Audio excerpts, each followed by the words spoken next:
Welcome to T's Kitchen, Happy Pit at the Back Deck Bistro, Syracuse, New York. Some people have asked me, how do I do it? What are the, procedures and the technical things that go all into it? It's really not as hard as I thought when I first started. I've been doing sausage for like 5 to 6 years. So today, I'm going to show you how I'm going to make sausage with a pork butt. Pork butt has an automatic 80 to 20 meat to fat ratio. It's perfect for anybody out there who is going to start making sausage. I have just shy of an 8-pound pork butt. There is a bone in. We're going to need to break it down. Going to need a good knife. We're going to break this down. Here we go. Always good to pat your meat down. Look at this nice fat cap on top. We want that. We want that.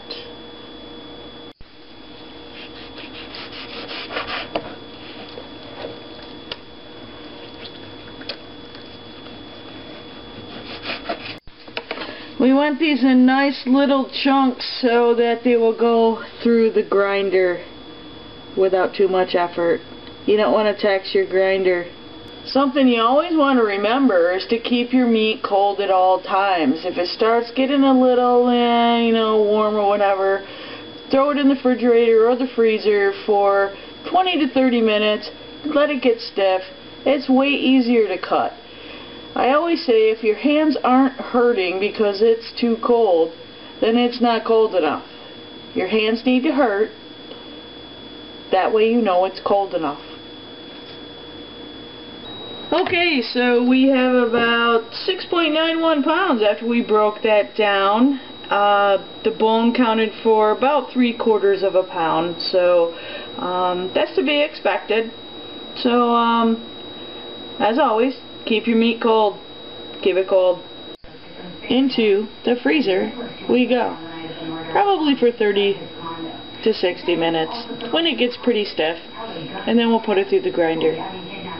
Oh, and by the way, love my Lions. Thanks for a good season this year, boys. 2023, restore the roar. Boom, so I'm breaking out the General. This thing is about 50 years old. It weighs a ton.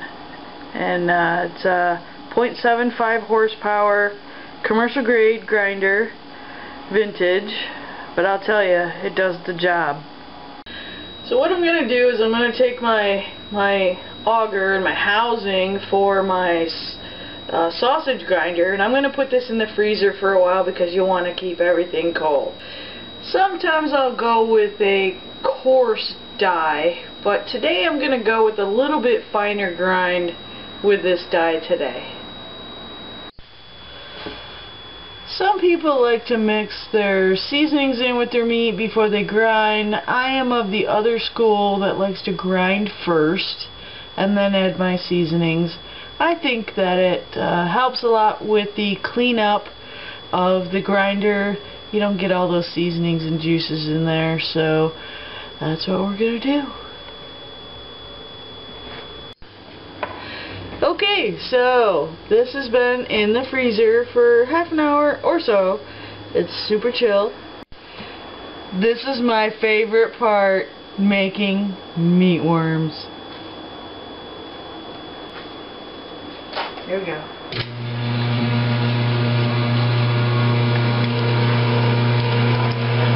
Always keep your fingers out of the auger. The extra worms. So what you can do when your meat's not coming out as chill as you want, ice, crushed ice, put it in there, make things cold, because we want things cold. Keep it cold. Pretty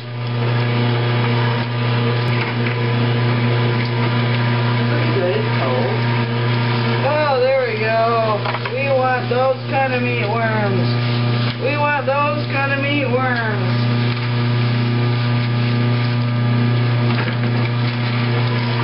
On them.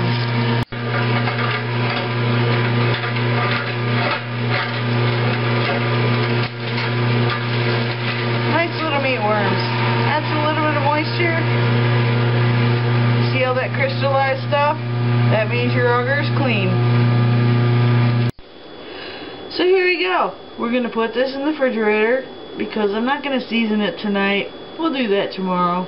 Hey, welcome back. I ditched my really crappy camera thing that we had going on earlier and decided to use my phone. The video quality is going to be a lot better, so let's get to it. Meat's been chilling overnight. It's super cold. I'm going to add some seasonings to it. We're going to mix it up. We're going to make it tacky because you need to make it tacky. What that does is there's some myosin in protein, and once you release that myosin grabs onto moisture and all the other goodness that's going on in there, and that's what you want. You want it tacky. Otherwise, you're going to have a mealy, grainy kind of sausage, and nobody wants that. So let's do it.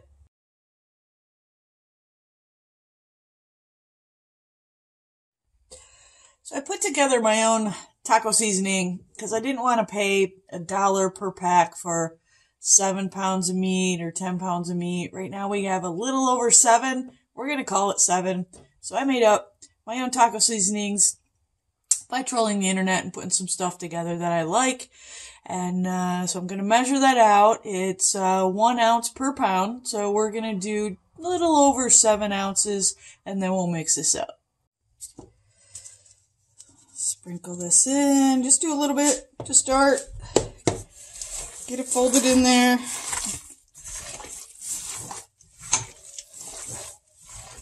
I don't always do this in a pot, but small batch I didn't feel the need to get my big meat lug out, so.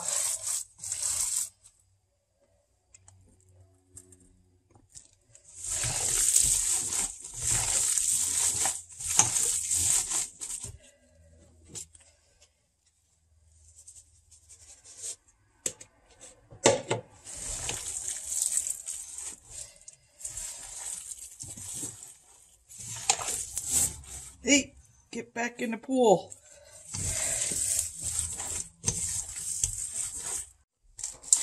I'm also going to add some high temp cheddar cheese into this. This is from Butcher Packer in Madison Heights, Michigan.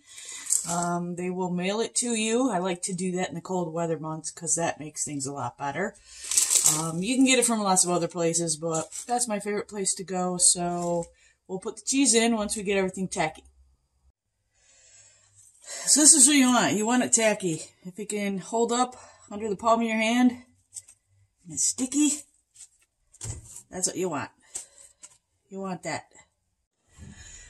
So the measurements for cheese is 1 pound of cheese for every 10 pounds of meat that you have. That's a proper ratio. So just because we're at a little over 7, I'm putting 12 ounces in. So here we go. So what we're going to do now is I'm going to take a little patty out. I'm going to fry it up. I'm going to test it, make sure that the seasonings are good. Forgive me for like having to duck down because I don't have a proper setup right now, and this is what I got. So thanks for hanging. Okay, so I fired up a test patty. Took a little bit of the meat, and here we go. It's been resting. We're going to cut it up, taste it, see how it is, because here's the point in time where you want to make your seasoning adjustments, not after you cook and stuff them. Here we go.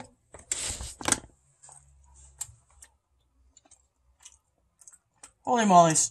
This is really good. Tastes just like a pork taco. I'm moving forward with this. You gotta have some. Good stuff.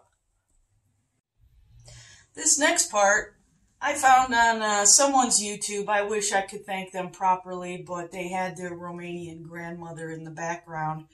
And this is where I learned this. We're going to blow it up like a balloon, and that will show us where the holes are, so we can take care of them before we get into the stuffing process, so you don't have any blowouts. You're probably not going to do this if you're making a couple 100 pounds of sausage, but for the home person, this has served me well. So here we go.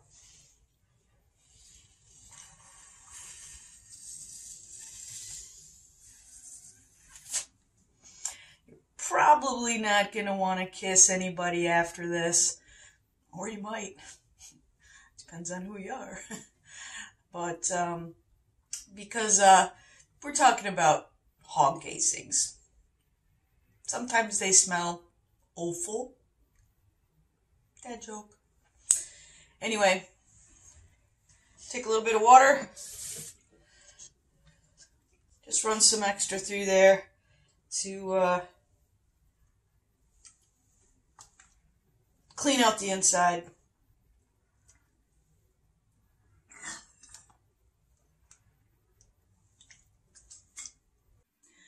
This is my dedicated stuffer. It holds, I think it's a 5-pound, so good for small batches. I like to have a dedicated stuffer instead of the all-in-one grinder stuffer. I think it's easier to manage, you have more control. That's just my personal opinion. So, gonna put her together, get her ready. I like to throw in some, little bit of cooking spray on the outside. There's a rubber seal on this here, so I'm just going to hit this little rubber seal on the plunger. And a little bit down the horn. This is a horn.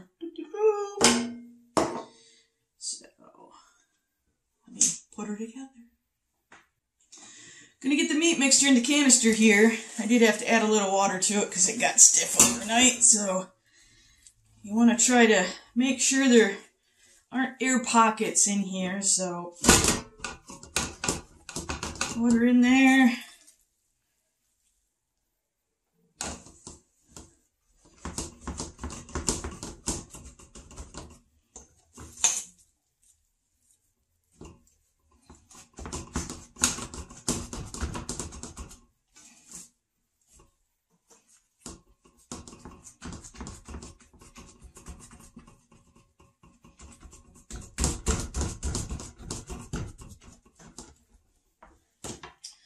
Do this in a little bit.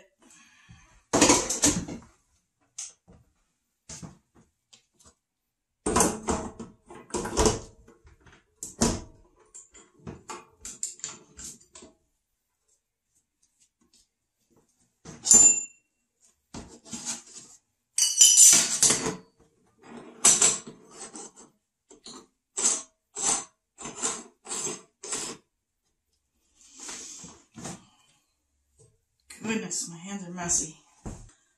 Let's get the casings on. I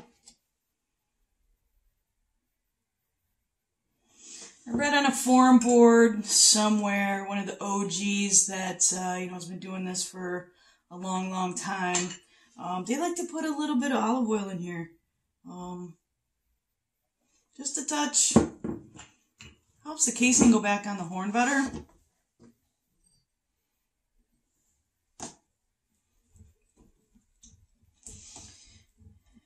And I wonder if it doesn't, coat the inside of the casing and make your product a little bit better.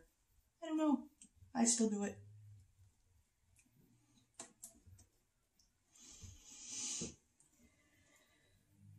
Oh, so one thing I forgot to do is push the meat out to the end before I get my casings all the way on, but that's okay. We can adjust to that. Reason you want to do that is to eliminate air pockets.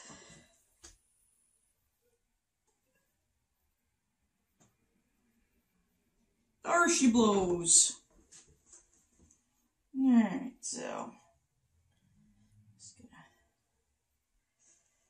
tie this off.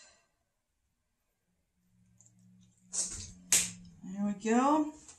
I always recommend going slow. It's not a race. So, let's go slow.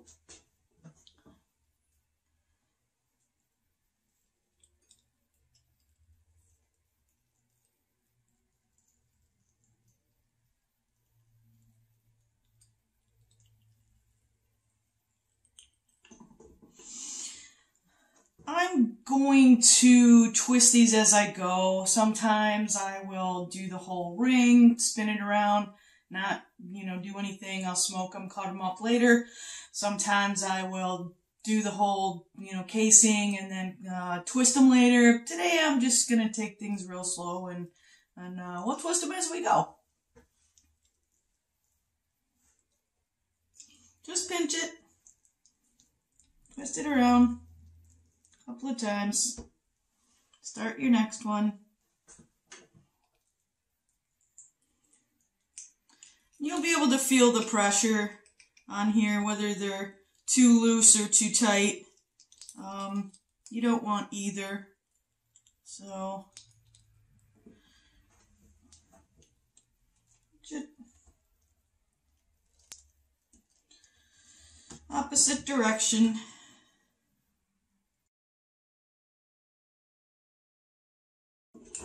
Always make sure to back off your stuffer handle, otherwise it's going to come back and hit you, and trust me, it doesn't feel so good.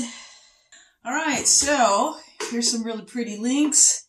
Got them up all looking good. So right now they're pretty wet. You want the casings to be dry. And the reason is all these little twists that we had in here, if you take those and clip them off right now and throw them on a hot grill, your meat's going to come out on each side of the casing. So you want casings to get dry at this point. So I'm going to hang them up, throw a fan on them, and we'll check on them in a couple hours.